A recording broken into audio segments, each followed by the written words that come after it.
আমাদের সর্বপ্রথম দেখতে হবে যে ডাকসুটা রেগুলার হচ্ছে কিনা।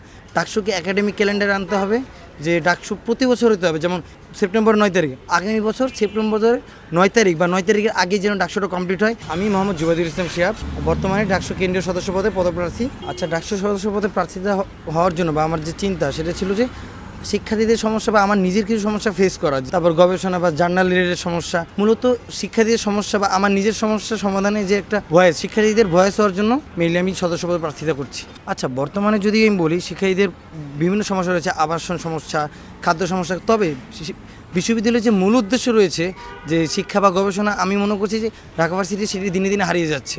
তো আমার মূলত এই কারণেই দাঁড়ানো যে আমি শিক্ষা বা গবেষণার বিষয়টা ফিরিয়ে আনা, যে একটা প্রাণ বা একটা যে আমাদের যে ব্যবস্থা, যথাযথ পরিবেশটা ফিরিয়ে আনার জন্য আমার মূলত চেষ্টা থাকে। আচ্ছা, নির্বাচিত হলে আমি যদি সর্বপ্রথম করতে পারি যে প্রত্যেক ডিপার্টমেন্টের টিচার রেভলিউশন আনতে পারি। তারপরে আমাদের যে যারা গবেষণায় আগ্রহী তাদের আমরা টিচারদের আন্ডারে রিসার্চ অ্যাসিস্ট্যান্ট হিসেবে বা আর হিসেবে আমরা নিয়োগ দিতে পারি, বা তাদের আমরা অ্যাসিস্ট্যান্ট হিসেবে রাখলাম। আর আমাদের জার্নাল অ্যাক্সেসে বড় সমস্যা, বিভিন্ন বড় বড় জার্নাল, স্কোপাস বা এলসবিআর, এগুলোর অ্যাক্সেস আমাদের নেই বললেই চলে। আমি সেগুলো চেষ্টা করবো আর। আচ্ছা, ক্যাম্পাসে যদি গণতান্ত্রিক পরিবেশ নিশ্চিত করতে হয়, আমাদের সর্বপ্রথম দেখতে হবে যে ডাকসুটা রেগুলার হচ্ছে কিনা। ডাকসুকে একাডেমিক ক্যালেন্ডারে আনতে হবে যে ডাকসু প্রতি বছর হতে হবে, যেমন এবছর হলো সেপ্টেম্বর 9 তারিখে আগামী বছর সেপ্টেম্বরের 9 তারিখ বা 9 তারিখের আগে যেন ডাকসুটা কমপ্লিট হয়।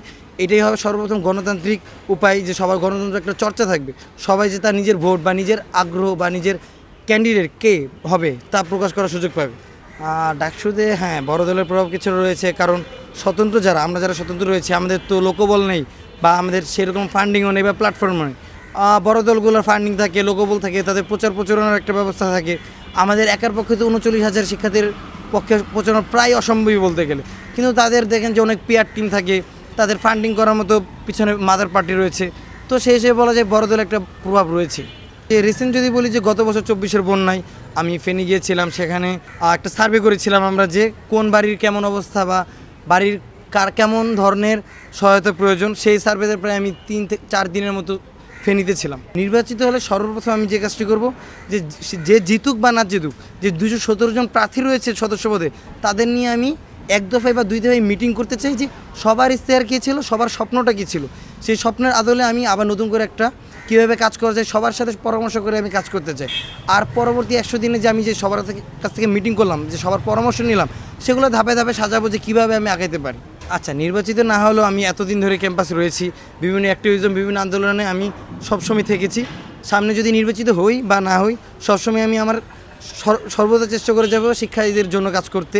যে শিক্ষার্থীদের যে মূল দাবি, যে কোনো যৌক্তিক দাবি আছে, আন্দোলন হোক বা বিভিন্নভাবে কথা বলা হোক বা স্মারকলিপি হোক, যেভাবে হোক আমি কাজ করার চেষ্টা চালিয়ে যাবো সবসময়। আচ্ছা, আমি শিক্ষার্থীদের উদ্দেশ্যে শুধু বলতে চাই যে সামনে ডাকসু নির্বাচনে ভোট আমাকে দিবেন এমন না, যাকে দেন একজন যোগ্য প্রার্থীকে দেন যে আপনার হয়ে কাজ করবে, যে যে জিতার পর কোনো দলীয় এজেন্ডা বাস্তবায়ন করবে না বা নিজের মতো আলাদা হয়ে যাবে না, যে আপনাদের একজন থাকবে, আপনাদের ভয়েসই প্রশাসনের কাছে নিয়ে যাবে।